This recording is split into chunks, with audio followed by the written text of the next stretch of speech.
全部都係小高層，樓下都有我哋嘅多功能會所嘅。我哋之前可以睇到啊，呢度有個格柵，而家全部都拆晒啦。小區環境非常之舒適啊，仲係精裝準現樓。面積呢，我哋可以睇到有75嘅。嗱，呢邊就係我哋一個示範單位啦，75至到118嘅單位都係有嘅，有水系，有園林該有嘅地方都有，以及之前仲未建設好嘅多功能會所啊、會客廳嗰啲全部都可以擺晒出嚟啦。我哋統一去睇一睇，呢度就係到時候嘅小區大堂嘅位置，有幾個門口出入嘅。講到點解香港家姐會中意呢個樓盤，第一智能化，第二呢，全屋嘅家私家電都可以送俾你，第三都係精裝準現樓，因為佢哋係好鍾情中澳湖心印象呢個品牌，中澳集團呢個品牌，你睇下，歡迎回家係好舒服呢個感覺啊！你買2、3樓，其實個光線都唔會點遮擋，因為佢係一個洋房設計嚟嘅，全部都係坐北向南。我哋可以睇到，如果你話中意景觀嘅話呢，就可以買翻啲突出嚟少少呢個位置呢度，一望無遮擋嘅。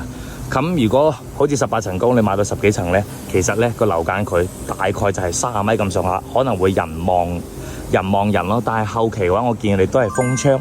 118呢個戶型就係做俾你係做封窗，舒適度係非常之正嘅。最緊要呢，你睇下佢哋露台係超級大㗎啊！跟住鏡頭上去研究研究，呢邊就有修飾過嘅一梯兩伙，同啱先我哋睇係咪兩個區別呢？所以話毛坯同精裝呢，其實好多問題可以睇到嘅。嗱，啱先我哋入門口呢邊呢，有冇留意到鞋櫃嘅位置喺呢邊嘅？佢係將佢揼咗佢，改建咗。然之後呢度佢做咗一個中西廚合併，非常之開揚又舒服。最緊要呢邊仲有一個華為系統可以送到俾你，非常之正又智能化。嗱，而家基本上樓盤都係按照呢一種嘅形式嚟設計啦。呢個係示範單位，但係你都可以按照佢一個裝修風格嚟，你睇下幾舒服。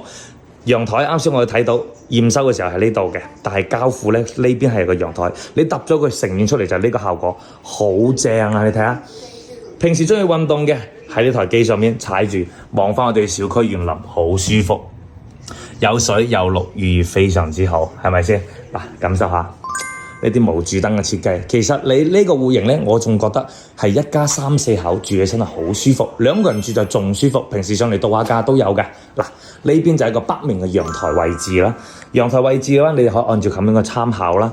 咁我相信香港家姐佢就係鍾情於呢一個戶型，就係特登叫我上嚟錄條片俾佢睇一睇。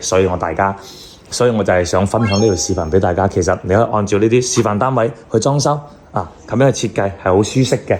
咁啱先我哋可以睇到啦，衛生間位置都係非常之闊落，你睇下，好正㗎！呢啲全身鏡，動得到。嗱，同埋佢呢個空間位置做咗一個壁龕，嗱就係咁樣出嚟，好舒服啦。整體嚟講非常之舒適嘅。記住係4房戶型嚇，因為門口呢邊咧佢就揼咗佢，呢度有間房間仔啊，呢邊房間都唔細喎，你睇下有冇印象到啱先我哋睇嗰個毛坯戶型係點樣？嗱，整體就咁樣。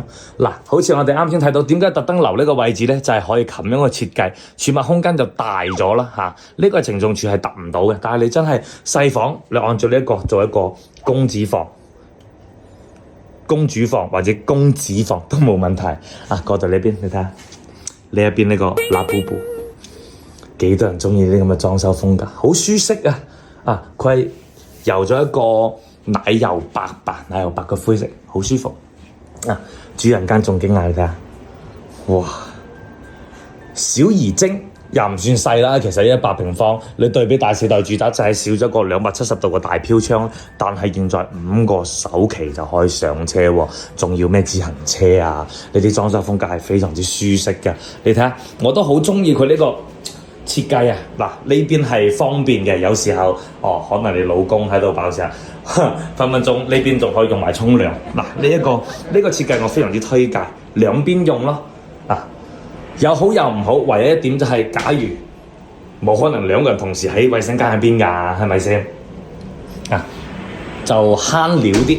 老實講，開發商做出嚟慳料啲，但係實質用途咧，可能就因人而異啦。嗱，雙洗手盤嘅設計好舒適㗎，然之後所有嘅嘢都係睇到係按照咁樣設計唔錯嘅。歡迎我哋嘅睇完啦，咁對於5個 W 就可以上車呢個樓盤，你哋覺得點樣啊？歡迎評論區喺度留言，私信都冇問題嘅。